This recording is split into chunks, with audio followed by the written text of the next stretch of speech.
ஏசாயா 58:9. அப்பொழுது நீ கூப்பிடுவாய், கர்த்தர் மறு உத்தரவு கொடுப்பார். ஆமென். நீ சத்தமிடுவாய், இதோ நான் இருக்கிறேன் என்று சொல்லுவார். நுகத்தடியையும் விரல் நீட்டுதலையும் நிபச் சொல்லையும் நீ உன் நடுவிலிருந்து அகற்றி. போதும்.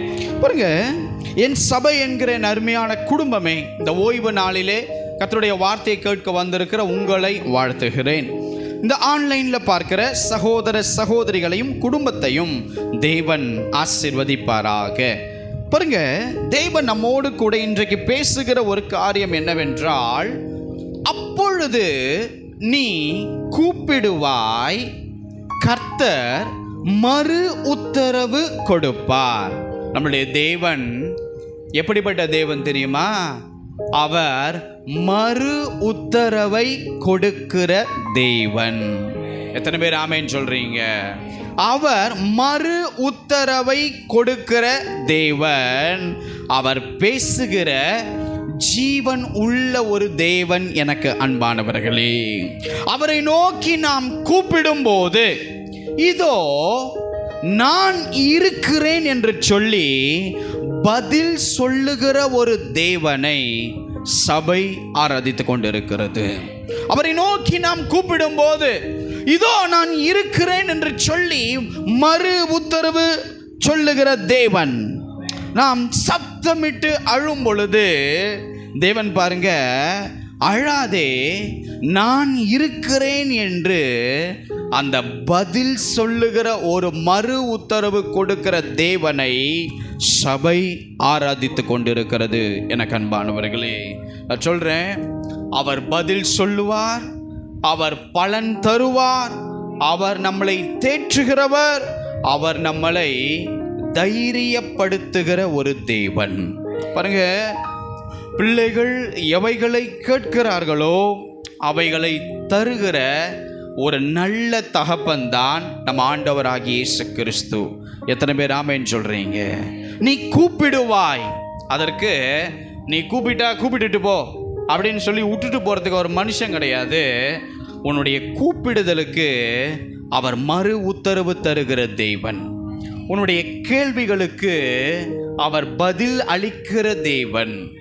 உன்னுடைய குழப்பத்திற்கு ஒரு சொல்யூஷனை கொடுக்கிற ஒரு தேவன்.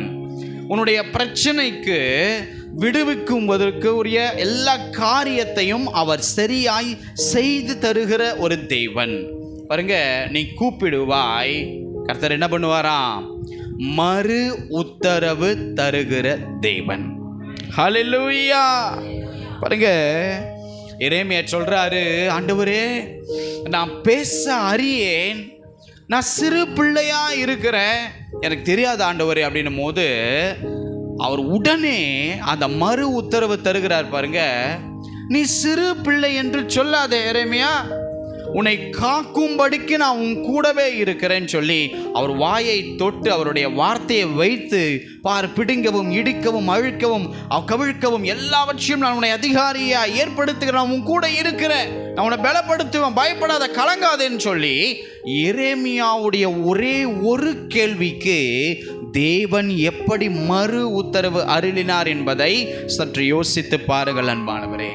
அப்படிதான் நம்முடைய சிந்தனையில் ஓடுகிற பல கேள்விகளுக்கும் எந்த மருத்துவரும் ஒரு சொல்யூஷன் கொடுக்க முடியாது. கர்த்தர் தான் சொல்யூஷனை கொடுக்கணும். நம்மளுடைய சந்தேகங்களுக்கு, நம்மளுடைய பிரச்சனைகளுக்கு, நம் உள்ளத்தில் இருக்கிற ஆழமான சில கேள்விகளுக்கெல்லாம் யாருமே பதில் அளிக்க முடியாது, யாருமே சரியான பதில் சொல்ல முடியாது. ஆனால் நம்மளுடைய கூக்குரலை கேட்கிற தேவன், நம்மளுடைய உரத்த சத்தமாய் அப்பா அப்படின்னு சொல்லி நம்ம கூப்பிடும் பொழுது அவர் அவமதிக்கிறவர் அல்லங்க. அந்த பிள்ளை கூப்பிடும்போது அதற்கு என்ன சொல்லணும் என்பதை மறு உத்தரவை தருகிற தேவன். ஆமென். மறு உத்தரவை யார் தெரியுமா தருவா?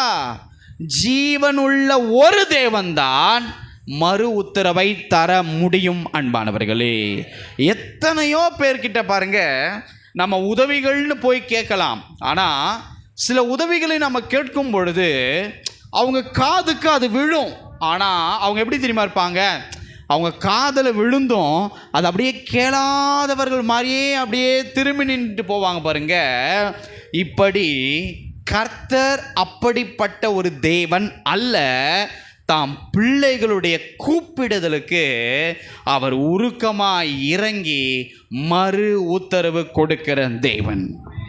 பாருங்க, நம்ம பக்கத்தில் யாராவது இந்த ரோட் சைடில் பிச்சை எடுக்கிறவங்க யாருன்னா வந்தாங்கன்னா, அப்படியே வரும்போது ஒருவேளை நம்ம பாக்கெட்டில் பணம் இல்லைன்னு வச்சுக்கோங்களேன், அப்படியே நம்ம என்ன பண்ணுவோம், அப்படியே கொஞ்சம் திரும்பி நின்றுப்போம். அவங்க கேட்டாலும் அது கேட்காத மாதிரியே நம்ம நிற்போம் பாருங்க. அவங்களும் ஏதாவது வருமா அப்படின்னு எதிர்பார்ப்பாங்க பாருங்க. அவங்க எதுவும் பண்ண மாட்டாங்க. ஆனால் தேவன் அப்படிப்பட்டவர் அல்ல. நம்மளுடைய ஒரே ஒரு சத்தத்துக்கே அவர் மறு உத்தரவை தருகிற தேவன். ஹல்லேலூயா. பயமா இருக்கும் பொழுது பயப்படாத, நான் கூட இருக்கிறேன்னு சொல்ற தேவன். நாம் உடைந்து போகும்போதெல்லாம் கலங்காத, தைரியமாக இருந்து நம்மளை தேற்றுகிற தேவன். நம்ம தைரியத்தை இழக்கும் போதெல்லாம் பலம் கொண்டு திடமனதாக இருன்னு சொல்லி நம்மளை ஆற்றி தேற்றுகிற தேவன். இதுதாங்க மறு உத்தரவு. சொல்லட்டுமா, நீங்கள் கேட்கிற சில கேள்விகளுக்கெல்லாம் ஒருவேளை தேவன் மறு உத்தரவு கொடுக்காம வார்த்தை என்கிற வசனத்தை உங்கள் வாழ்க்கையில் அனுப்பாமல் இருந்திருந்தா அந்த பல கேள்விகளே உங்களை பெரிய மன அழுத்தத்துக்குள்ள, டிப்ரெஷனுக்குள்ள கொண்டு போயிருக்கோம். அப்போ நம்மளுடைய காரியங்களுக்கு, கேள்விகளுக்கு மறு உத்தரவு கொடுக்கிறாரே அவர் ஜீவனுள்ள ஒரு தேவன். அன்பானவர்களே, இயேசுவின் நாமத்தில் சொல்றேன், உங்களுடைய ஜெபத்திற்குரிய அத்தனை கேள்விக்கும் இயேசுவின் நாமத்திலே பதில் வருகிறது. எத்தனை பேர் ஆமென் சொல்றீங்க? எத்தனை பேர் ஆமென் சொல்றீங்க? உங்கள் ஜெபத்திற்கு பலன் வருகிறது, உங்கள் ஜெபத்திற்கு பதில் வருகிறது. நான் சொல்லட்டுமா, அவர்கிட்ட கேட்டா இது முடியாது அப்படின்னு ரிப்ளை பண்ணதே கிடையாது.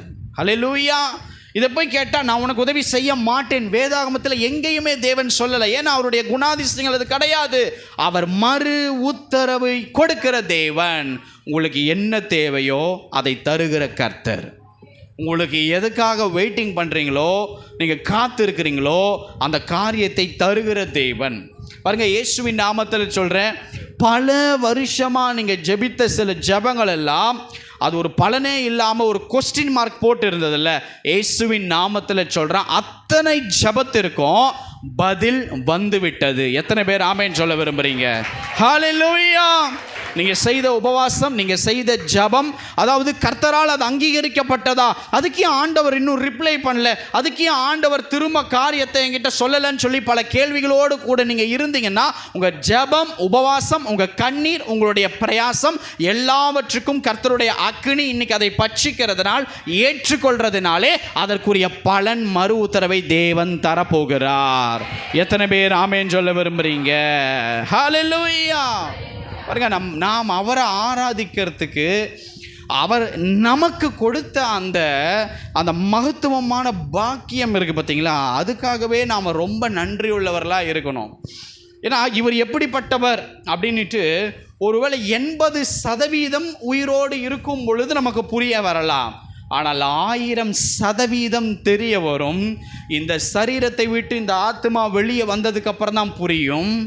நீங்களும் நானும் ஆராதிக்கிற இந்த தேவனுக்கு நாம் இன்னும் ஒரு பரிசுத்தமான ஓட்டம் ஓடி இருக்கலாமோ, இன்னும் காணக்கூடாத ஒளியில் இருக்கிற அந்த பரிசுத்த தேவனுக்கு இவ்வளவு மகத்துவங்களை கொண்டிருக்கிறாரேன்னு சொல்லி உங்களுக்கு ஒரு நாள் புரிய வரும். எனக்கு அன்பானவர்களே, காரணம் அவரை ஆராதிக்கிறதே ஒரு பெரிய பாக்கியம் தெரியுமா?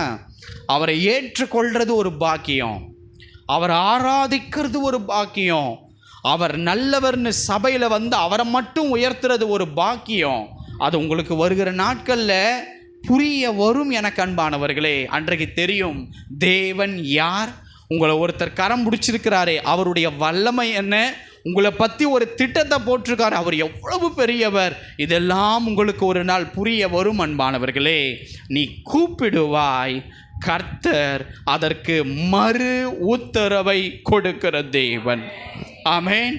எத்தனை பேர் சொல்றீங்க, என் ஜபத்திற்கு இன்னைக்கு தேவன் அதை ஏற்றுக்கொண்டார், என் ஜபத்திற்கு அத்தனை பலனும் எனக்கு வந்து விட்டது? எத்தனை பேர் விசுவாசித்து சொல்றீங்க? ஹல்லேலூயா. உங்கள் வெட்கத்தை இயேசு மாற்றுவார். உங்கள் பிரயாசத்தை ஆசீர்வதிக்கிற தேவன். ஹல்லேலூயா. இன்றைக்கு தேவன் அழுத்தம் திருத்தமாய் ஒரு வார்த்தை சொன்னார். நான் சொல்லுகிறேன், ஒளிந்து கொண்டிருக்கும் நிலைமைகள் இனி உங்களுக்கு இருக்காது.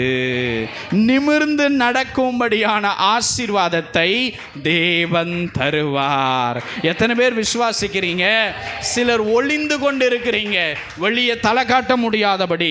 ஐயோ, அந்த பதில் கேட்டா நான், அந்த கேள்வி கேட்டா நான் என்ன பதில் சொல்லுவேன் தெரியாதபடிக்கு, ஐயோ அவங்களுக்கு முன்னாடி நான் அவமானப்பட்டிருக்கிறேன்னு சொல்லி நீங்க ஒளிந்து கொண்டு நீங்கள் சென்று கொண்டு இருக்கிறீங்க.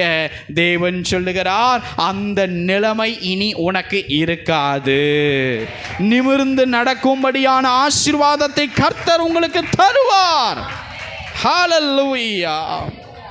அவர் எளியவனின் ஜபத்தை கேட்கிற தேவன். உங்கள் பிள்ளைங்க ஓன்னு கத்தி அழுதுன்னு வைங்களேன், இன்னைக்கு என்ன கிச்சனில் வேலை செஞ்சுட்டு இருந்தாலும் எங்கேருந்து ஓடி வருவீங்க? பிள்ளை அழுகிறத கேட்டு ஓடி வருவீங்க. ஐயோ கீழே விழுந்துருச்சா, என்ன ஆயிடுச்சோ, எதை கடிச்சிருச்சோ, ஏன் ஓடி வரீங்கன்னா உங்கள் பிள்ளைகளுடைய அந்த கூக்குரலை கேட்டு உங்களால் என்ன பண்ண முடியாது. ஒரு இடத்துல நீங்கள் வாட்டு நின்று வேலை செஞ்சுட்டு இருக்க முடியாது, உடனே ஓடி வருவீங்க. பாருங்கள், இதைத்தாங்க தேவனும் வருகிற நாட்களில் உங்கள் வாழ்க்கையில் அப்படித்தான் செய்வார். ஆண்டவரே என்னால் முடியலையே என்னும் போது பாருங்கள், அவர் மறு உத்தரவு கொடுப்பார். அவர் மறு உத்தரவு கொடுத்துட்டாரே, அந்த வார்த்தை நம்மளை பலப்படுத்திடும், அந்த வார்த்தை நம்மளை எழுந்து நடக்க வச்சிடும், அந்த வார்த்தை நம்மளை புஷ் பண்ணும், அந்த வார்த்தை நம்மளை கரைக்கு கொண்டு வந்து சேர்க்கும். அவர் மறு உத்தரவு கொடுத்துட்டா போதும் அன்பானவர்களே, நம்மளுடைய நிலைமை மாறும். எத்தனை பேர் ஆமென் சொல்கிறீங்க? நீ சத்தமிட்டு அழுகிறதை பார்த்து அவர் இன்னும் அழு அப்படின்னு சொல்லிட்டு போகிறவர் அல்ல. நீ உடைந்து நொறுங்கி இருக்கும் பொழுது இன்னும் உடைஞ்சி போன்னு சொல்லிட்டு போகிறவர் அல்ல. அந்த உடைந்தவனுக்கு, அந்த நம்பிக்கை அற்றவனுக்கு நம்பிக்கை கொடுக்கும்படி ஒரு வார்த்தையை உடனே தந்து அவன் கரம் பிடிச்சு அவனை நடத்த விரும்புகிற தேவன். அவர் நீ கூப்பிடுவாய், அதற்கு மறு உத்தரவை தேவன் தருகிற தேவன். எதற்காக கூப்பிடுகிறீர்கள்? தேவன் அவைகளை தருவார் என அன்பானவர்களே. அதனால தான் தாவீது இப்படி அழகாக எழுதி வைத்தார், நான் கூப்பிட்ட நாளிலே எனக்கு மறு உத்தரவு அருளினீர், அதற்கு பலன் தந்து என்னைய தைரியப்படுத்தினீர் அப்படின்னார். அதாவது நான் கூப்பிட்ட நாளிலே, அதாவது நான் கூப்பிட்ட அந்த வேளையே தேவன் எனக்கு மறு உத்தரவு அருளினார், எனக்கு பலம் தந்தார், என்னை தைரியப்படுத்தினார், முடிவிலே ஆசீர்வாதத்தை பெறும்படி என்னை பாக்கியவானாய் மாற்றினார். ஆமேன். எத்தனை பேர் ஆமேன் சொல்கிறீங்க? நீங்கள் சத்தமிட்டு அழுகிறீங்க, நீங்கள் உடைந்து போய் அழுது இருக்கிறீங்க. கர்த்தர் சொல்கிறாரு, உடைந்த உங்களோடு கூட கர்த்தர் பேசுகிறாரு, நான் இருக்கிறேன் உன்னோடு கூட. ஹல்லேலூயா. நீண்ட நாட்களாக நீங்கள் பண்ண ஜபத்திற்கெல்லாம் என் கர்த்தர் அவருடைய அக்கினி தேவ சமூகத்திலிருந்து வருகிறதுனால் அந்த ஜபங்களை தேவன் ஏற்றுக்கொள்ள போகிறார். உங்களுடைய பலன் கொடுக்கும்படி உபவாசம் அத்தனையும் ஏற்றுக்கொள்ளும்படி தேவன் கிருபை செய்ய போகிறார். நீ சத்தம் விடுகிறதை அவர் கேட்டுக்கொண்டு இருக்கிறார் அன்பானவரே. உன் கேள்விக்கு பதில் சொல்லி கொண்டு இருக்கிறார் அன்பானவர்களே. சிலர் கேட்குறீங்க, கர்த்தர் இருக்கிறாரா, கர்த்தர் இல்லையா, எனக்கு மட்டும் ஏன் இப்படியெல்லாம் நடக்குது? கொஞ்சம் யோசித்து பாருங்க. இப்படி கேள்வியோடு இருந்தீங்கன்னா ஒன்று மட்டும் உங்கள் நினைவில் வைத்து கொள்ளுங்க, கர்த்தர் உங்களை காண்கிற தேவன் என்பதை நீங்கள் நினைவில் கொள்ளுங்க. உங்கள் சத்தத்தை அவர் கேட்கிற தேவன் என்பதை நினைவில் கொள்ளுங்க. பாருங்க, இந்த ஆபிரகாம் அதிகாலையில் எழுந்து அப்பத்தை எடுத்து ஒரு துருத்தி தண்ணீரை எடுத்து அது ஆகாருடைய தோளின் மேலே வச்சு இஸ்மவேல் தன்னுடைய மகனை பாருங்க ஆகாரோடு கூட ஒப்பு கொடுத்து அவர் வனாந்தரத்திலே அனுப்பிவிட்டார். எனக்கு அன்பானவர்களே, கொஞ்சம் யோசித்து பாருங்க. அந்த ஒரு கணவன் தன் மனைவியை இனி பார்ப்பேனான்னு தெரியாது, ஒருவேளை கடைசி முறையாக கூட இந்த சந்திப்பு இருந்திருக்கலாம். தோளின் மேலே ஒரு துருத்தி தண்ணீரை வச்சு அப்பத்தை கொடுத்து மகன் இஸ்மவேலை ஆகார் கையில் கொடுத்து போய்வாமான்னு சொல்லி அவர் பாருங்க அப்படியே அந்த வனாந்தரத்திலே அனுப்பி விடுகிறாள். இந்த துருத்தியில் இருந்த இந்த தண்ணீர் பாருங்க தீர்ந்தது. செலவழிந்த பின்பதாக இந்த பிள்ளைக்கு அந்த தண்ணீர் தாகம் ஏற்பட்டு, நீங்கள் வனாந்தரத்திலே பார்த்தீங்கன்னா டீஹைட்ரேட் ஆகிட்டாங்கன்னா உடம்பு பார்த்தீங்கன்னா சில பேர் உடனே மரித்து போயிடுவாங்க. அதனுடைய வெப்பத்தை அந்த சரீரம் தாங்கக்கூட முடியாத அளவுக்கு இயற்கையினுடைய வெப்பம் அங்கே டெசர்ட்டில் இருக்கும். பாருங்கள், இந்த வனாந்தரத்தில் அவள் எப்படி இருக்கிறாள்னா, வேதம் சொல்லுகிறது அலைந்து திரிந்தாள். அப்போ இந்த ஆகார் இந்த வனாந்தரத்தில் அலைந்து திரிகிறாள். துருத்தியில் இருக்கிற தண்ணீர் செலவழிந்த பின்பதாக ஒரே ஒரு செடியின் கீழே கொண்டு போய் மகனை வைத்துட்டு சொல்றா, பிள்ளை சாகிறதை நான் பார்க்கவே மாட்டேன் அப்படின்னு சொல்லி ஒரு அம்பு பாயும் தூரத்தில் போய் உக்காந்து சத்தமிட்டு அழுதாள். எனக்கு அன்பானவர்களே, இந்த விஷயத்தை கவனிங்க. ஒரு துருத்தியில் தண்ணீர் காலி, அந்த செடியின் கீழே தன் மகன் இஸ்மவேலை விட்டுட்டு அவள் அழுகிறாள்.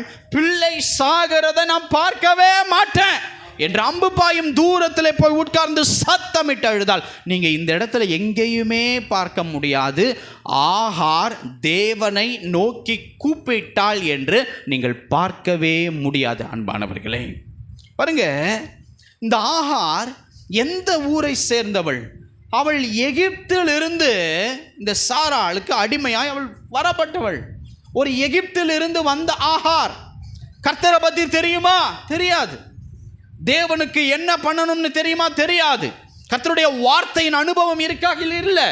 ஆனால் ஒருவேளை சாராளும் ஆபிரகாமும் கர்த்தரை தொழுது கொண்டு பலி செலுத்தும் போது வேணுமென்றால் இவள் இதை பார்த்து, ஓ இவர்கள் தேவன் இவரா என்று சொல்லி ஒருவேளை என்ன பண்ணிடலாம், பார்த்து இருதயத்தில் நினைத்திருக்கலாம். தவிர ஆகார் எந்த இடத்திலையும் கர்த்தரை நோக்கி கூப்பிடவே இல்லை. அன்பானவர்களே, ஆனால் தேவன் பாருங்க, அவருடைய ஸ்பெஷாலிட்டியை பாருங்க.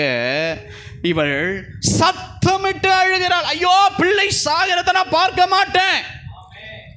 அந்த செடியின் கீழ் அவனை விட்டுட்டு, ஐயோ என் புருஷன் என்னை துரத்தி அனுப்பிட்டான், எனக்கு இருக்கிற ஒரே பிள்ளை இந்த வனாந்தரத்தில் சாக போகுது, நான் தனிமையாக போகிறேன், இந்த இடத்துல பிள்ளை மரித்தது, இருக்கிற கணவரும் இல்லை, ஐயோன்னு சொல்லி சத்தமிட்டு அழுகிறாள். அன்பானவர்களே, இந்த சத்தத்துக்கு பாருங்க, அவள் இன்னமும் கர்த்தரை நோக்கி கூப்பிடல. ஆனால் கர்த்தர் பாருங்க ஒரு தூதனை அனுப்பி, உனக்கு என்ன சம்பவித்தது, பயப்படாதே என்கிற வார்த்தையை இறங்கி பேசினார். பாருங்க, இதற்கு முன்பதாக கூட சாராள் வீட்டை விட்டு, இந்த சாராள் இந்த ஆகாரை பண்ணின ஒரு அடிமைத்தனம் இருக்கு பார்த்தீங்களா, அந்த சாராள் கொடுத்த ஒரு மென்டல் ப்ரெஷரில் இந்த ஆகார் வீட்டை விட்டு அவள் இதுக்கு முன்னாடி கூட ஒரு முறை அவள் வனாந்தரத்துக்கு ஓடி போனாள். அங்கேயும் பாருங்க ஒரு நீரூற்று அண்டையிலே அவளை கண்டு தேவ தூதனை அனுப்பி, எங்க போற எங்க வருகிறாய் என்கிற வார்த்தையை கர்த்தர் ஆகாரோடு கூட பேசினார். இந்த 2 சம்பவம் தான் தேவன் ஆகாரை சந்தித்த இடங்கள். இந்த 2 இடத்திலையும் பிரச்சனையில் அவள் கர்த்தாவே என்று சொல்லி அவள் கூப்பிடவே இல்லை. அன்பானவர்களே, ஆனால் தேவன் பாருங்க, கூப்பிடாத ஆகாருக்கு தேவன் மறு உத்தரவை அருளினார். என்ன? ஆகாரே, உனக்கு என்ன சம்பவித்தது?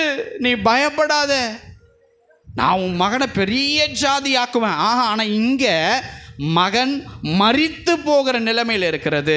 ஆனால் கர்த்தர் பாருங்க அவளுக்கு மறு உத்தரவு கொடுக்கிறாரே, அந்த விசேஷித்த தன்மையை கொஞ்சம் யோசித்து பாருங்க அன்பானவர்களே. அவள் கர்த்தரை தேடலைங்க, அவள் கர்த்தரை நோக்கி கூப்பிடல. ஆனால் வனாந்தரத்தில் அலைந்து திரிந்து என் பிள்ளை சாகிறது, என் புருஷனையும் இல்லைன்னு அழும் பொழுது, உனக்கு என்ன சம்பவித்தது, பயப்படாதேன்னு பேசுகிறவர் யார் தெரியுமா? கர்த்தர். நீரூற்றண்டையில் அவள் ஓடி போகும் பொழுது இந்த சாராள் கொடுத்த அடிமைத்தனத்தை பிரஷர்லேருந்து அவர் ஓடி போகும்போது, நீ திரும்ப போ, எங்கே போகிற, நீ பயப்படாத, கலங்காதன்னு சொல்லி தேய்ச்சி அவளை புஷ் பண்ணி திரும்பவும் அனுப்புகிறாரு. அது கர்த்தர். அப்போது தன்னுடைய ஏன் ஆகாருக்கு தேவன் இப்படி பேசினார் தெரியுமா? இந்த ஆகாரை தேவன் அளவில்லாமல் நேசித்தார். அளவில்லாமல் நேசித்தார். இன்னைக்கு நாம் கூட கர்த்தர்கிட்ட நெருங்காமல், கர்த்தரை பிடித்து கொள்ளாமல், கர்த்தரை விசுவாசிக்காமல் ஓடலாம். ஆனால் இதுவரைக்கும் பெரிய சேதங்கள், இமைப்பொழுது வந்த சேதங்களை விட ஒரு பெரிய சேதம் முன்ன வராமல் பாதுகாத்து கொண்டு தேவன் இருக்கிறதுக்கு காரணம் என்ன தெரியுமா? உன்மேல் தேவன் வைத்திருக்கிற ஒரு அன்பு. அது அனாதி தீர்மானத்தின் அன்பு. உன் மேலே வைத்திருக்கிற பாசம், அது தேவன் வைத்திருக்கிற மேலான உண்மையும் உத்தமமான பாசம். அன்பானவர்களே, பாருங்க, தேவன் இந்த 2 முறையிலும் ஆகாரை சந்தித்து பேசுகிறார். அப்போ பாருங்க, நான் தனிமையாக ஆகிட்டேன். தயவு செய்து கர்த்தர் சொன்ன வார்த்தையை நான் சொல்கிறேன். நான் தனிமையாக ஆகிட்டேன், எனக்கு யாருமே இல்லை. தயவு செய்து இந்த வார்த்தையை இனிமேல் சொல்லாதீங்க. காரணம், கர்த்தர் உங்களோடு கூட இருக்கிறார். நீங்கள் இந்த வார்த்தையை சொன்னீங்கன்னா தேவனும் பாருங்க, அவர் இருதயம் உடைந்து போய் அவர் காணப்படுவார். தயவு செய்து எனக்கு யாரும் இல்லை, எனக்கு யாருமே கிடையாது, நான் அனாதை, இந்த மாதிரி வார்த்தைகள் எல்லாம் இனி சொல்லாதிருங்க அன்பானவர்களே. வனாந்தரம் தான், தனிமையாக தான், ஆனால் கர்த்தர் அதிலே உன்னோடு கூட இருக்கிறார் என்பதை நினைவில் கொள். உங்கள் கண்ணீரை காண்கிற தேவன் அவைகளுக்கு பலன் தருவார், அவைகளுக்கு பதில் கொடுப்பார். இந்த வனாந்தரத்திலே உனக்கு முடிவை கொடுக்க போகிறது அல்ல, உன் கூப்பிடுதலுக்கு மறு உத்தரவு கொடுக்கிற தேவன் ஒரு பெரிய ஆசீர்வாதத்தை வருகிற நாட்களில் உனக்கு வைத்திருக்கிறார். எத்தனை பேர் விசுவாசித்து ஆமேன் சொல்றீங்க?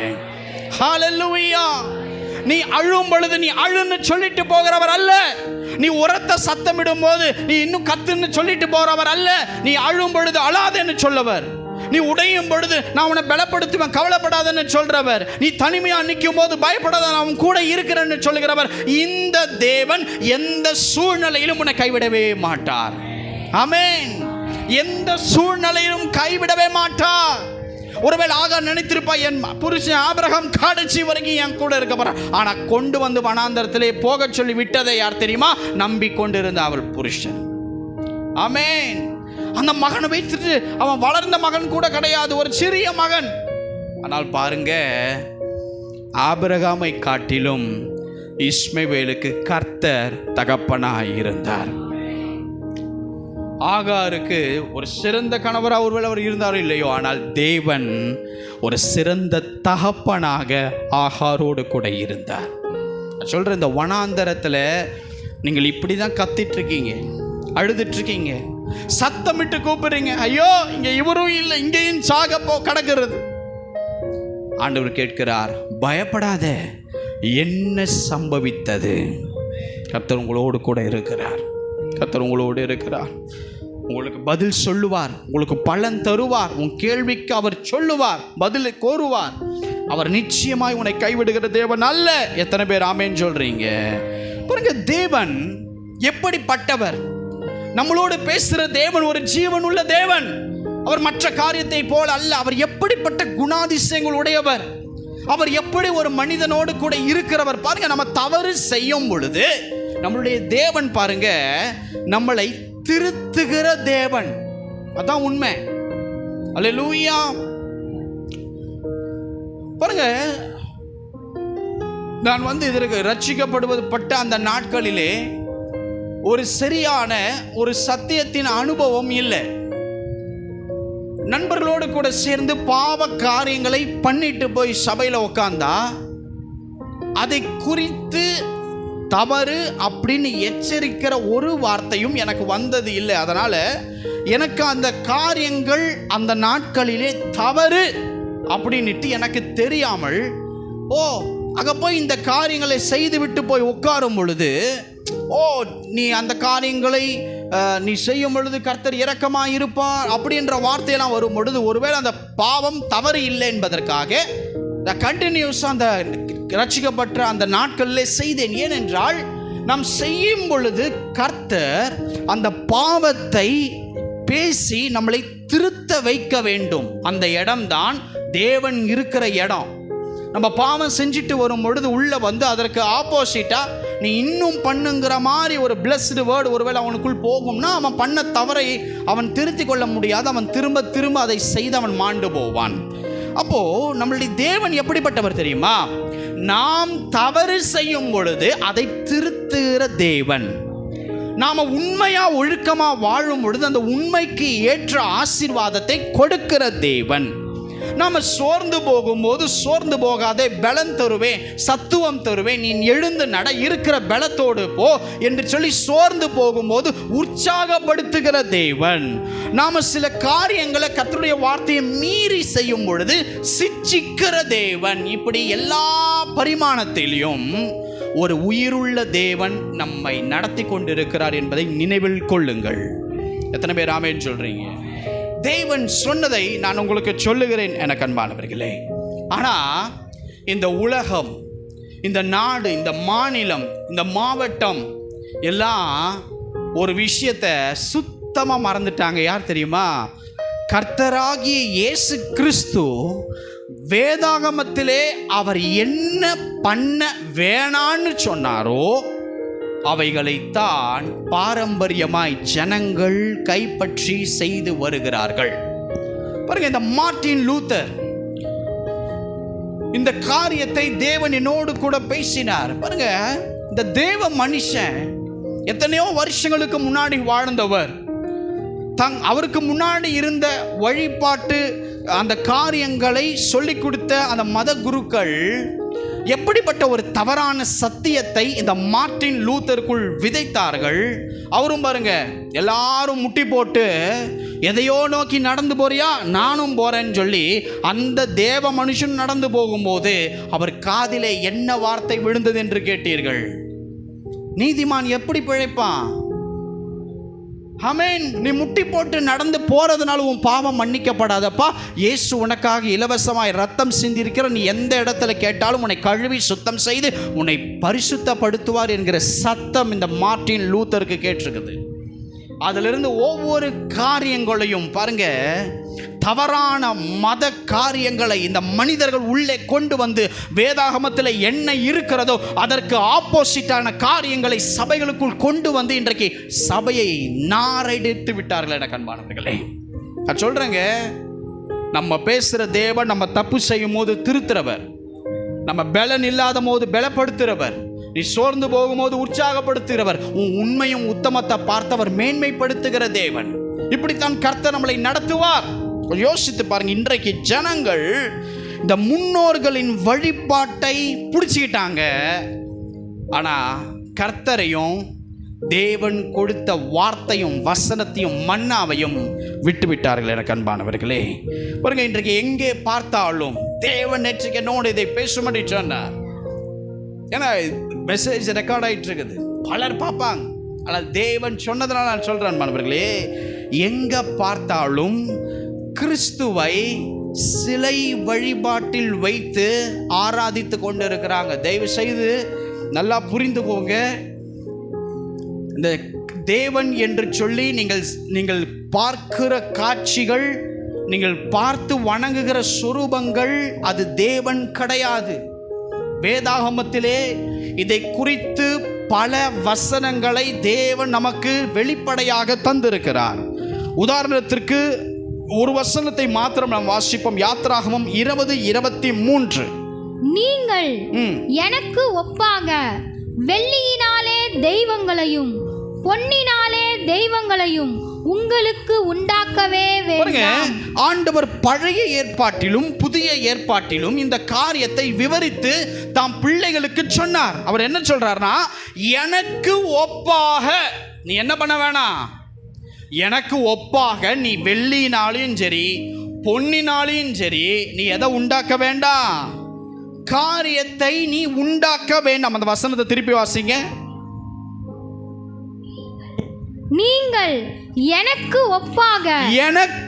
ஒப்பாக வெள்ளியினாலே தெய்வங்களையும் பொன்னினாலே தெய்வங்களையும் உங்களுக்கு உண்டாக்கவே வேண்டாம்.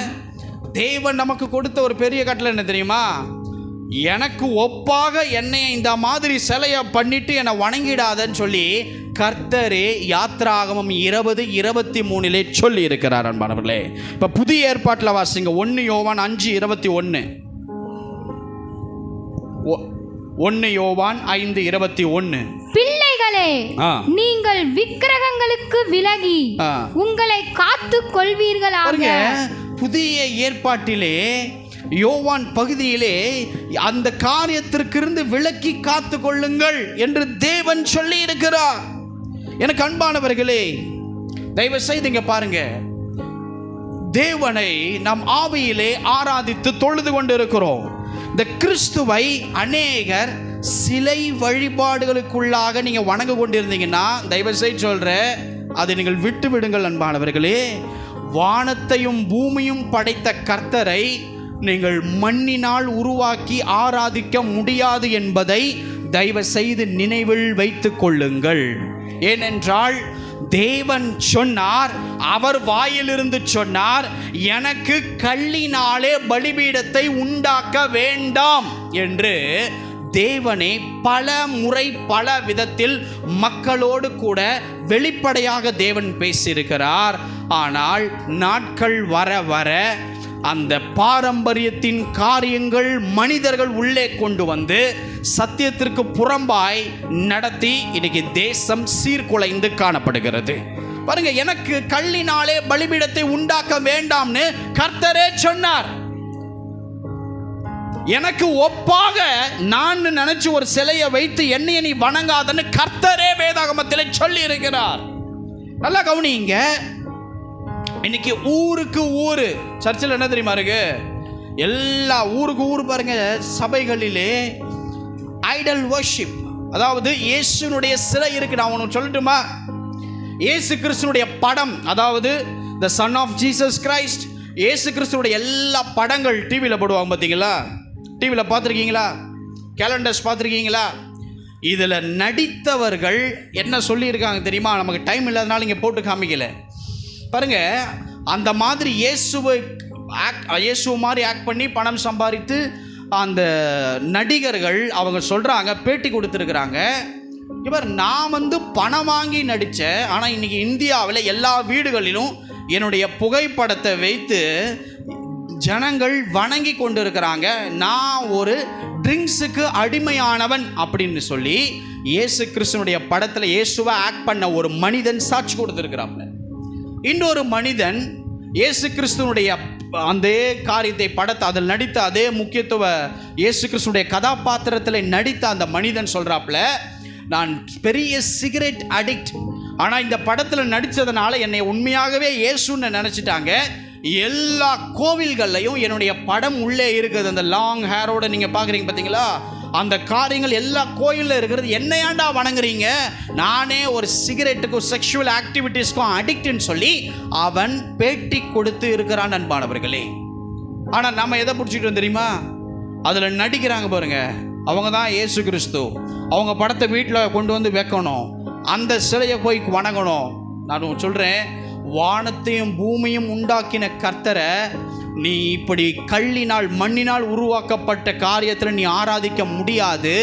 அவர் ஜீவனுள்ள ஒரு தேவன் எனக்கு. அன்பானவர்களே, ஹல்லேலூயா, ஆமென்.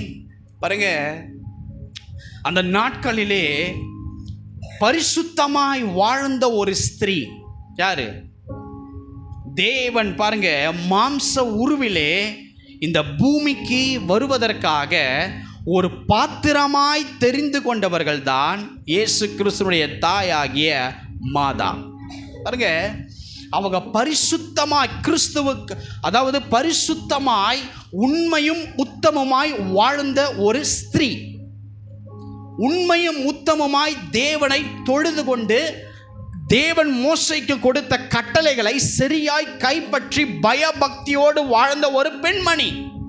தேவன் அந்த உண்மையை பார்த்து அவர்களுக்கு ஒரு ஊழியத்தை கர்த்தர் நியமித்து மாம்ச உருவிலே கிறிஸ்து இவர்கள் மூலம் வெளிப்படுவதற்காய் ஒரு ஊழியமாய் இந்த மாதா அவர்களுக்கு தேவன் கொடுத்த ஒரு அனுகிரக பாக்கியம் இயேசு கிறிஸ்துவை கருவிலே மாம்சத்திலே சுமக்க வேண்டும் என்பதை பாருங்க. ஆனால் இன்றைக்கு ஜனங்கள் பாருங்க, இன்றைக்கு அவர்கள் பரலோகத்தில் தேவனுக்கு முன்பதாக எப்பேற்பட்ட கனம் நிறைந்தவர்களாய் அந்த ஊழியத்தை செய்ததற்காய் கனப்படுத்தி கொண்டிருக்கிறார்கள் என்பதை இங்கே வாழுகிற மனிதர்களுக்கு தெரியாது. ஆவிக்குரிய கண்கள் திறக்கப்படாதவர்களுக்கு அவர்களுக்கு தெரியாது. ஆனால் இன்றைக்கு அவர்களையே சிலையாக்கி தொழுது கொண்டு இருக்கிறார்கள். நான் உதாரணத்துக்கு சொல்றேன். இப்போ மரித்து போன ஒரு மனிதன் இங்கே கொண்டு வராங்க அப்படின்னா, நான் ஜெபிக்கும் பொழுது தேவனுடைய வல்லமை புறப்பட்டு அவன் ஜீவன் பெற்று அவன் எழும்பி போறான்னு வைங்க. இங்கே வெளியே போயிட்டு இங்கே சபையுள்ள இருக்கிறது, ஏய் இந்த போதகர் தான் கடவுள் அப்படின்னு சொன்னா நீங்க நம்புவீங்களா? நீங்க என்ன சொல்லணும்? சாதாரண மனிதர்கள் சொல்லணும். இன்னைக்கு பூ பூத்து நாளைக்கு வாடி போகிற புல்லுக்கு ஒப்பானவைகள்னு சொல்லணும். ஒன்றுக்கும் உதவாத சாதாரண மனிதர்கள். அப்போ இது ஒரு கனம் நிறைந்த ஊழியம். அந்த ஊழியத்தை இந்த பாத்திரத்தின் மூலமாக கர்த்தர் செய்கிறாரே தவிர இந்த மனிதன் செய்யவில்லை. அதைத்தான் இந்த அருமையான தேவ பக்தி உள்ள இந்த இயேசுவின் தாயார் அவர்கள் செய்தார்கள். நீங்கள் தெரியாத ஒன்று சொல்லுகிறேன். இயேசு கிறிஸ்துவனுடைய சிலுவையிலே அவர் மரித்த பின்பதாக இந்த அம்மாவை பற்றி நீங்கள் வேதத்தில் பார்க்கவே முடியாது. ஆனால் அவர்கள் செய்த ஊழியம் என்ன தெரியுமா? மாம்ச உருவிலே நான் பெற்ற என்னுடைய மகன், அவர் ஒருவரே பரலோகத்தின் வழியும் சத்தியும் ஜீவனும் என்று இயேசு கிறிஸ்துவுக்கு கீழ் இந்த சீஷர்களுக்குள் இவர்கள் காணப்பட்டு, இவர்கள் இயேசுவை ஏற்றுக்கொள்ளுங்கள், இவரே மெய்யான இரட்சகர் என்று சொல்லி பல இடங்களிலே பிரசங்கம் பண்ணி பல ஸ்திரீகளை பரலோகத்துக்கு நேராய் ஆயத்தப்படுத்தி இருக்கிறார்கள். ஹல்லேலூயா! இயேசுவின் மரணத்துக்கு பின்பதாகத்தான் அந்த அருமையான தாயார் வயிற்றிலே பிறந்த சகோதரர்களும் சகோதரிகளும் அந்த இயேசுவின் மரணத்துக்கு பின்பதாகத்தான் இயேசுவை ஏற்றுக்கொண்டார்கள் என்று வேதம் சொல்லுகிறது. தெரியுமா? இதெல்லாம் நமக்கு தெரியாது. நாம் என்ன பண்ணுவோம்? யாரோ ஒருத்தர் கொண்டு வந்து எதையோ வணங்கினா நம்ம வணங்கிறது. நான் சொல்லுகிறேன் நண்பானவர்களே, தயவு செய்து சொல்லுகிறேன், மனுஷனை ஆராதிக்காது, மனுஷிய ஆராதிக்காது.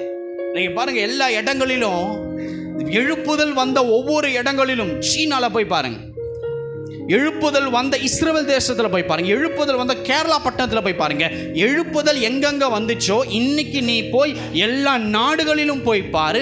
எல்லா இடத்திலும் எந்தெந்த ஊழியக்காரர்கள் நல்ல ஓட்டத்தை செஞ்சாங்களோ அவங்களுடைய சிலைகளை வழிபட்டு கொண்டு இருக்கிறாங்க. தெரியுமா? தேவன் நேற்று இதை குறித்து என்னோடு பேசினார். தேவன் அதில் விரும்பல. எனக்கு அன்பானவர்களே, தேவன் ஆதியிலே வார்த்தை இருந்தது, அந்த வார்த்தை தேவனிடத்தில் இருந்தது, அந்த வார்த்தை தேவனாய் இருந்தது என்று வேதம் சொல்லுகிறது. மனுஷன் கட்டுகிற உளியிலே தேவன் தங்குகிறவர் அல்ல. இயேசு கிறிஸ்துவை உண்மையும் உத்தமமாய் ஆவியிலே தொழுது கொள்ளுங்கள். நீங்க உண்மையும் உத்தமமாய் கர்த்தரை தேடினா, அது அறை வீடா இருந்தாலும் பாத்ரூமா இருந்தாலும் 10க்கு 10 ரூமா இருந்தாலும் தேவ பிரசன்னம் அங்கே இறங்கி உன்னை விடுவிக்கும். அதுதான் கர்த்தர். ஹல்லேலூயா! நான் சொல்றேன், தயவு செய்து யார் இதை செய்தாலும், ஒருவேளை நான் பேசுறது உங்களுக்கு பிடிக்காது, ஆனால் நான் உண்மையாகவே சொல்லுகிறேன், இயேசு கிறிஸ்துவை இருமுறை அவரை தரிசித்திருக்கிற, அவரை பார்த்திருக்கிற நீங்க பார்க்கிற விதமாய் அவர் இருக்க மாட்டார். ஒருவனும் சேரக்கூடா ஒளியில் வாசம் பண்ணுகிற தேவன் அவர். நீ யூகிக்கிற அந்த சொரூப உருவத்தோடு அவர் இருக்க மாட்டார். அவருடைய முகத்தை கூட ஒரு மனிதன் பார்க்க முடியாதபடிக்கு மகிமைக்கு பாத்திரராகிய தேவன். மார்பிலே சாய்ந்து கிடந்தாருங்க யோவான் மார்பிலே. ஆனால் அந்த யோவான் மறுரூபமாக்கப்பட்ட இயேசுவை பார்க்கும்போது யாருன்னு தெரியல. அவ்வளவு பரிசுத்த மகிமையோடு சிங்காசனத்தில் அந்த வெளிப்படுத்தல் விசேஷத்தை எழுதும் பொழுது அவருக்கே புரியல. அவர் பாதத்தில் போய் கீழே விழுகிறார். அந்த அளவுக்கு மறுரூபமாக்கப்பட்ட ஒரு சாயலிலே தேவன் இருக்கிறார். தயவு செய்து சொல்றேன், யார் வைத்திருந்தாலும் சரி, தேவன் சொல்றதா என்னுடைய வேலை. உங்க வீட்டில் இயேசுவின் படத்தை இருக்குதா, அது இருக்கட்டும், அதை தொட்டு வணங்காதீங்க. அது மனுஷன். அந்த இடத்துல உள்ள சிலுவையை கொண்டு வராதுக்கு காரணம், அதை பார்த்து நீ தொட்டு வணங்கிட்டீன்னா அது ஒரு காரியம். அன்பானவர்களே, அது தேவன் அல்ல. நான் அவரை பார்த்திருக்கிற, அவரோடு பேசியிருக்கிற, அவருடைய மூச்சு காற்று என் மேல பற்றிருக்கிறது. இந்த பூமியில் இருக்கிற இந்த காரியங்களுக்கு அவர் ஒப்பானவர் அல்ல. அவர் தான் சொன்னார், எனக்கா கல்லினாலே காரியத்தை செய்ய வேண்டாம், பலிபீடம் கட்ட வேண்டாம் என்று தேவன் சொல்லி இருக்கிறார். ஹல்லேலூயா. சிலைகளை வணங்காதீங்க அன்பானவர்களே, கர்த்தரை உண்மையாக தொழுது கொள்ளுங்க. சிலைக்கு முன்னாடி போய் விழாதீங்க, தேவ சமூகத்தில் வந்து விழுங்க அன்பானவர்களே. அவர் சொன்னார், என் நாமத்தை பிரஸ்தாபப்படுத்தும் எந்த ஸ்தானத்திலும் உன்கிட்ட வந்து நான் ஆசீர்வதிப்பேன். அதான் தேவன். என் நாமத்தை பிரஸ்தாபப்படுத்தும். நீ பாத்ரூம்ல உட்கார்ந்து அவரை துதி, அவர் பிரசன்னம் இறங்கும். ஹல்லேலூயா. அவர் அப்படிப்பட்ட உண்மையுள்ள ஒரு தேவன் எனக்கு அன்பானவர்களே. ஆமென். நீங்க பல இடத்துல பாருங்க, இயேசு கிறிஸ்துவுடைய டேட்டோ கையில ஒட்டிக்கிறாங்க. நீ உண்மையா அதுக்கப்புறம் இயேசு பார்க்கும்போது தான் தெரியும், இதுக்கும் அதுக்கும் போய் பார். நாங்கள் அனுபவத்தில் சொல்கிறோம், அது தேவன் நல்ல அன்பானவர்களே. கழுத்தில் இந்த எல்லா காரியத்திலையும் என்ன ஜபமாலையை போடு, என்ன போய் மொட்டையாடு, என்ன போய் முழங்கால் படியிடு. கர்த்தரை, பரலோகத்தை, பாதாளத்தை, சாத்தானை பார்த்து உனக்கு முன்பதாய் சாட்சியாக சொல்லுகிறேன், அவர் ஆவியிலே உண்மையும் உத்தமுமாய், அவர் ஜீவனுள்ள தேவனாய், என் நாமத்தை பிரஸ்தாபப்படுத்தும் எந்த ஸ்தானத்திலும் வந்து உன்னை ஆசீர்வதிப்பேன் என்கிற அந்த வார்த்தையிலே அவர் காணப்படுகிறார். ஹல்லேலூயா. ஆதியில வார்த்தை இருந்ததுங்க, அந்த வார்த்தை தேவனிடத்தில் இருந்தது, அந்த வார்த்தை தேவனாய் இருந்தது என்று வசனம் சொல்லுதுங்க. வசனத்தை நம்புங்க, வசனத்தை பிடித்துக்கோங்க, வசனத்தின்படி வாழுங்க. வசனம் உங்களை நடத்தும். ஹல்லேலூயா. உங்கள் ஊழியக்காரர் வசனத்துக்கு விரோதமாக பேசுகிறாங்களா, அந்த சபையில் இருக்காதீங்க. உங்களை யார் வசனத்தின்படி நடத்துகிறார்களோ அதுதான் கர்த்தர் இருக்கிற இடம். எனக்கு அன்பானவர்களே, கர்த்தர் ஒருவரே தேவன் எனக்கு அன்பானவர்களே. எத்தனை பேர் ஆமென் சொல்றீங்க? அன்னாள் கூப்பிட்டாங்க, கர்த்தர் மறு உத்தரவு தந்தார். எசேக்கியா ராஜா தேவ சமூகத்தில் வந்து விழுந்து கிடந்தார், கர்த்தர் மறு உத்தரவு கொடுத்தார். தாவீது கர்த்தர் சமூகத்தில் வந்து அழுதார், தேவன் மறு உத்தரவு கொடுத்தார். உங்கள் கூக்குரலையும் தேவன் கேட்கிறார். எனவே பயப்படாதிருங்கள், கலங்காதிருங்கள், அவர் உங்களோடு இருக்கிறார். எனக்கு அன்பானவர்களே, கர்த்தர் சொல்றாரு, தைரியமாய் இரு. எத்தனை பேர் ஆமென் சொல்றீங்க? ஆமென். நீங்க பயத்தோடு, குழப்பத்தோடு, வேதனையோடு, திகிலோடு காணப்பட்டீங்கன்னா கர்த்தர் சொல்றாரு, பயப்படாது. என்ன சம்பவித்தது? தைரியமாயிரு. உன் கூட யாரும் இல்லைன்னு நினைக்காத, உன் கூட நான் இருக்கிறேன் என்பதை கர்த்தர் சொல்லுகிறார். ஹல்லேலூயா. ஏன் தெரியுமா? நீ அழுதா அவரால் தாங்க முடியாது. நீ அப்பான்னு கூப்பிட்டு அவர் ஓடி வந்து விடுவார். அன்பானவர்களே, அப்படித்தான் இந்த அன்னாள், எசேக்கியா ராஜா, தாவீது, யோபு என்கிற எல்லா பரிசுத்தவான்களுக்கும் அப்படியே செய்த தேவன் உன் கூக்குரலை அவர் கேட்கிறார். உன் நிலைமை மாறப்போகுது. உன்னை கர்த்தர் ஆசீர்வதிக்க போகிறார். உன் நிலைமையை மாற்றி உனக்கு ஒரு விஸ்தாரத்தை தரப்போறார். நான் சொல்றேன் பாருங்க, வருகிற நாட்களில் நீங்கள் சாட்சி கொடுப்பீங்க, நான் பண்ண ஜபத்தை எப்பயும் மறந்துட்டேன் பிரதர், ஆனால் அந்த ஜபத்தை கூட கர்த்தர் அடிஷ்னலாக என்னை பிளஸ் பண்ணி இருக்கிறான்னு நீங்கள் சொல்லுவீங்க. ஏன்னா அந்த காரியங்கள் நம்ம நினைக்கிறோம், கர்த்தர் பலன் தரல, பலன் தரல, பலன் தரல. பலன் தராமல் இல்லைங்க, அந்த பலன் மொத்தமாய் நீ பெற்றுக்கொள்ள போகிறாய். பாருங்க, உங்கள் வேர்வைக்கு பலன் உண்டு, உங்கள் கண்ணில் இருந்து வர கண்ணீருக்கு பலன் உண்டு. ஏன் தெரியுமா? நம்ம ஏதோ மண்ணில் கொண்டு போய் அதை கொட்டலைங்க, உயிருள்ள கர்த்தர் சமூகத்தில் வந்து நின்று நாம் ஜெபித்திருக்கிறோம், நம்ம சொல்லி இருக்கிறோம், கர்த்தர் நமக்கு மறு உத்தரவு தருவார். அந்த மறு உத்தரவு எப்படி தெரியுமா இருக்கும்? ஆஹா, இவங்க ஆராதிக்கிற தேவன் உண்மையுள்ளவர் என்று அப்படி வியக்கும்படியாக உன்னுடைய அற்புதம் காணப்பட போகிறது. எத்தனை பேர் விசுவாசிக்கிறீங்க? நீங்க கூப்பிட்டா கர்த்தர் இறங்கி வருவார். அதான் உண்மை. உங்களுக்கு சாத்தான் ஒரு தீமையை வச்சிருந்தா அதை நொறுக்கும்படி கர்த்தர் இறங்கி வருவார். உன் குடும்பத்தை விழுங்க சாத்தான் வந்தால் அவனை நொறுக்கி போட தேவ பிரசன்னம் உனக்கு முன்னாடி இருக்கும். காரணம், உன் தலையில் இருக்கிற ஒரு முடி கூட அவர் சித்தம் இல்லாமல் விழுகாது. அவர் உன்னுடைய வலது பக்கத்தில் உனக்கு நிழலா இருக்கிற தேவன், நிழலா இருக்கிற தேவன். ஒவ்வொரு நேரங்களும் ஜபத்தில் பல குழப்பத்தோடு உட்காரும் பொழுது ஜெபிப்போம், அப்படியே வந்துடுவோம். அப்போ ஒரு மன திருப்தி இருக்காது. அதுவே ஜெபம் பண்ணிட்டு, ஆண்டவரே பல கேள்விகள் இருக்கு, எனக்கு எல்லாத்துக்கும் பதில் சொல்லுங்க. தேவ சமூகத்தில் நான் உட்காரும் போது கர்த்தர் நான் எழுதி வைத்த ஒவ்வொரு 6-7 கேள்விகளுக்கும் அவர் கரெக்டாக வசனத்தின்படியே அவர் பேசுவார். அன்பானவர்களே, அந்த ஜெபத்தின் முடிவிலே இருதயத்தில் அந்த காரியங்கள்லாம் நடந்ததை போலவே ஒரு சமாதானம் உள்ளே இருக்கும். அன்பானவர்களே, தேவன் கேள்விகளோடு நம்மளை சுத்த வைக்கிறவர் அல்ல, தேவன் நமக்கு மறு உத்தரவு தருகிற தேவன். உங்கள் புலம்பல் எல்லாம் கர்த்தர் கேட்டிருக்கார், உன் கண்ணீர் எல்லாம் கண்டு இருக்கிறார். நீ எங்கே எழும்ப முடியாதபடி தள்ளாடி தள்ளாடி விழுந்துட்டு இருக்கிறையோ, கர்த்தர் அதை பார்க்கிறார். தேவன் அதுக்கு எல்லாம் பாருங்க பலன் தரப்போறார். நீ இது முன்னாடி போட்ட அத்தனை ஆசீர்வாதத்தையும் நீ எப்போ தெரியுமா பார்க்க போற? சரியான இடத்துல எலியாவை கொண்டு வந்து நிறுத்தினார். எங்க தெரியுமா? எலியா சொல்றாரு இஸ்ரவேல் ஜனங்களை பார்த்து, எந்த மட்டும் நீங்க குந்தி குந்தி நடப்பீங்க? ஒன்று, கர்த்தர் உண்மையுள்ள தெய்வமானால் நீங்க அவரை தொழுது கொள்ளுங்க, பாகால் தெய்வம்னா அதை தொழுது கொள்ளுங்க அப்படின்னு சொல்லி எலியா சொல்லும் பொழுது பாருங்க, எல்லா ஜனங்களும் எலியாவை பார்க்கும்படியாய் ஒரு அரேஞ்ச்மெண்ட்டை கர்த்தர் பண்றார். அதைத்தான் வருகிற நாட்களில் உங்களுக்கும் தேவன் செய்ய போகிறார். எத்தனை பேர் ஆமென் சொல்றீங்க? பாருங்க, எலியா சொல்றாரு, கர்த்தருடைய தீர்க்கதரிசில மீந்து இருக்கிற ஒரே ஆள்னா, ஆனா மற்ற பாகால் தீர்க்கதரிசி 450 பேர். நீங்க என்ன பண்ணுங்க, 2 காளையை தெரிந்து கொண்டுங்க, ஒன்று துண்டு துண்டா வெட்டி பலிபீடத்தின் மேல வச்சு விறக அடுக்கி அவைகளை வைங்க. அதே போல எனக்கு ஒரு காளையை துண்டித்து கர்த்தருக்காய் பலி கொடுக்கும்படி, கர்த்தருக்காய் கொடுக்கும்படி விறகு மேல அப்படியே வைப்போம். நீங்க உங்களுடைய நாமத்தை உச்சரித்து கூப்பிடுங்க, நான் கர்த்தருடைய நாமத்தை உச்சரித்து கூப்பிடுவேன். அக்கினியில் இருந்து உத்தரவு எங்க இருந்து வருதோ அவர்தான் ஜீவனுள்ள தேவன் சொல்லும் பொழுது அமைதியாய் இருந்த ஜனம் சொல்லுது, இந்த வார்த்தை நல்லது, இந்த வார்த்தை நல்லது அப்படின்னு இஸ்ரவேல் ஜனங்க சொன்னாங்க. அன்பானவர்களே, பாருங்க, பாகால் அவங்க உரத்த சத்தமா கூப்பிட்டாங்க, காலையிலிருந்து மதியம் வரைக்கும் கூப்பிட்டாங்க, உத்தரவு வரல. வேதம் சொல்லுகிறது, வார்த்தையும் இல்லையா, சத்தமும் இல்லையா, மறு உத்தரவும் இல்லையாம். மறு உத்தரவு இல்லை. ஆனா அவங்க என்ன பண்ணாங்க தெரியுமா? குதித்து டான்ஸ் ஆடினாங்க. மறு உத்தரவு வரல. உடம்புல கத்தியை வச்சு கீறி அந்த ரத்தத்தை கொண்டு போய் மேலே விட்டாங்க. மறு உத்தரவு வரல. கத்திகளினால உடம்பை ஃபுல்லாக கீறி எல்லாரும் இப்படியா அந்த இறைச்சிக்கு முன்பதாக ரத்தத்தை சிந்தினாங்க. மறு உத்தரவு வரவில்லை என்று வேதம் சொல்லுகிறது. ஆனா எலியா என்ன தெரியுமா பண்ணாரு? ஜனங்களே நீங்கள் எல்லாரும் வாங்க அப்படின்னு சொல்லி அவர் கர்த்தருடைய உடைந்து போன பலிபீடத்தை செப்பனிட்டார்.